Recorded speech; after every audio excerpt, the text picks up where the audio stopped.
of the dark? I love the dark. Who'd you kill?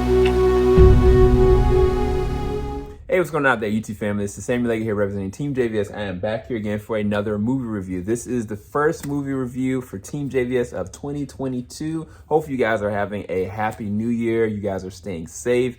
It's a lot of things going on as far as with this variant, and I just praying you guys are staying safe and also having a fun time with family and friends starting the new year. So the first movie up is called Shatter. This was directed by Luss Preto, and this was written by David Laffery, and this is starring Cameron Monahan, Sasha Luss, John Malkovich, also got Frank Grillo. And honestly, the backdrop of this is, I went into this very cold. I had no idea what this was. But the best thing I can tell you without spoiling too much is you have a man who presumably, you know, is very rich, and he's dealing with a divorce, and, you know, he meets somebody, and he doesn't really know necessarily what kind of person she is, but he knows that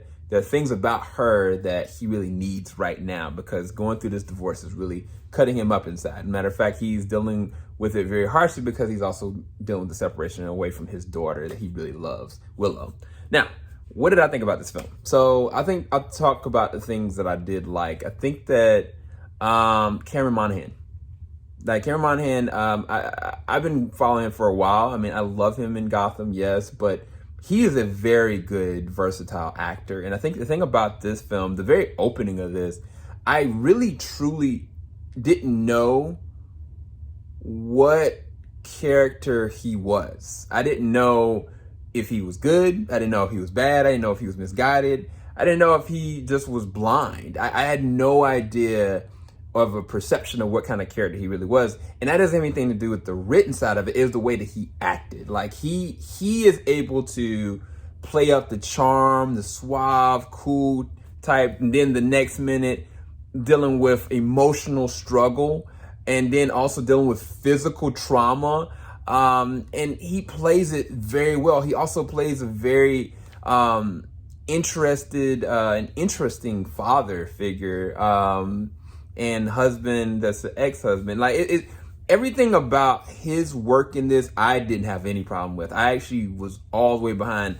And I think that the young actress, the one that plays the role of Willow, I think her name is Asha Bateman. I think she does a really good job for what she's given. She's a sweet little kid, and I think that the scene that they did use her in, I think she did pretty well in. I think that the thing that I was surprised by is that this movie is very gory. Like, it's very violent. I had no perception. I didn't see the trailer, so I didn't know what was going to be. And like when the first death shows up, I was like, whoa. As a matter of fact, there's multiple different sex scenes in this. There's a lot of nudity, a lot of things that are happening that are very rated R. And matter of fact, by the end of it, like, it gets downright just violently gory. And I did like that. I thought that was really interesting because it plays on the shock factor. This movie has a lot of shock factor moments, but to be fair, the writer David, I think he did write the movie Obsessed, and that also had a lot of random shock factor moments. And then I think that Luis, he also directed Kidnap with Halle Berry, so that does kind of fit in terms of tension, tone, and I think that some of those angles work in terms of like intersections of moments that are really surprising. I think that's when this movie really shines, is when it actually surprises me and catches me off guard.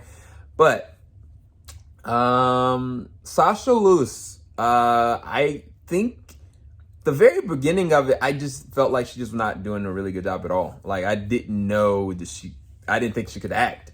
And I think it wasn't necessarily on her, or maybe it possibly was, but it was the way that the character was kind of progressing. And you know what? I think it has to actually fall on her, because I did not believe what was happening with her. I did not believe or perceive that this was real chemistry happening in the very opening of this, nor did the other things that were happening. There's a moment where she's interacting with John Malkovich's character, and I was like, I didn't know what he was doing in this. Like, this might be the worst I've seen John Malkovich act.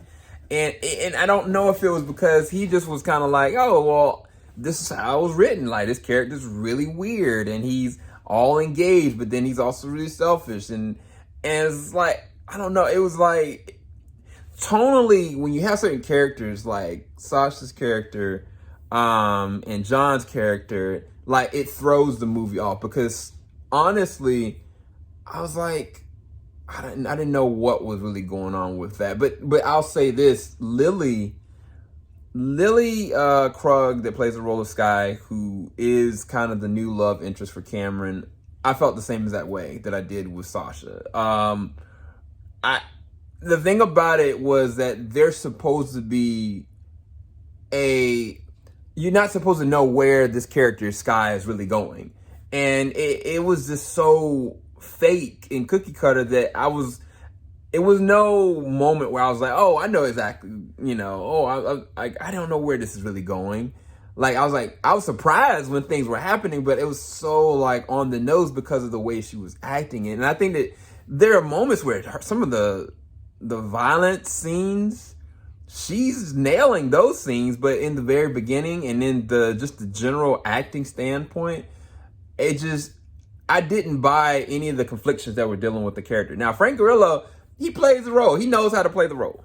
Like, I think the role that he was given, the way he was written, they don't really utilize him that much at all. Like, they don't use him physically, nor do they use him in his cunning or his charisma. Because that's one of the things, that he is an amazingly charismatic actor. Like, if you look at Cop Shop, like, and just seeing what they do with him, that if they had given me a little bit of that in this, like, it would have been so much better of a film. But unfortunately, that's not what we got in this. So aside from Cameron, aside from Ridley's Willow, the story itself is dysfunctional. Like, I felt like the movie itself could have been better if it was acted better, and I think if it was telegraphed better, because it's a two-hand fold. The way it was written was not telegraphed well for me to be able to receive it, to be like, oh, wow, this is really awesome. Or, wow, like, this is really surprising, but also done very well. You know what I mean? And then the other side of that is like, oh, wow, this is a good performance from Cameron, who feels like he's in a completely different movie than somebody like John. And it's like, there's a moment where Cameron and John have a scene together, and I was just like, this is that when the moment that their interaction happened, and there's another moment too, but I don't want to go into it. I was like, that's dumb.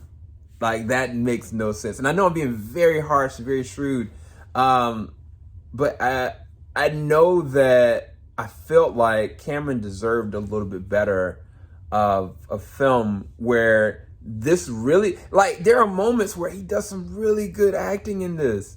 Does some really good things, and he has not had a film yet where he is the lead, and this is a lead performance for him to give an opportunity to do something with it. But and yes, he shines, but everything around him, even the interaction, even the violent moments that are happening around him, like, they just aren't filmed well, they aren't choreographed well, they're very predictable, that's very stupid. The technology is very, like, lacking. Like, one of the things is that the character Chris is a software developer, and I was kind of like, wait, Chris. First off, if you are able to do this, why is this happening? You know, and when you start asking questions like that, it falls on, I think, honestly, the writing, and I think the way that the execution was.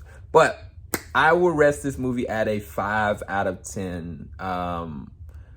I think that it's worth watching from an entertainment standpoint, to be surprised at some of the violent moments that are happening. I think that Cameron does a really good job, but he deserves better, in my personal opinion. And unfortunately, this is the first movie I've seen of 2022.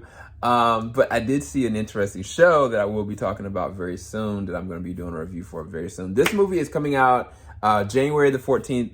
And I want you guys to look at it. Let me know what you guys think. And yeah, we'll go from there. I believe it's going to be available for video on demand as well as in theaters.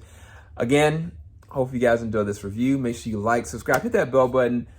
I apologize for anybody that felt I was being a little too rude or shrewd, but I wanted to make sure I give you my clear, concise thoughts for the good, the bad, and everything in between. Take care, you guys. Peace, everybody. Falling off the top of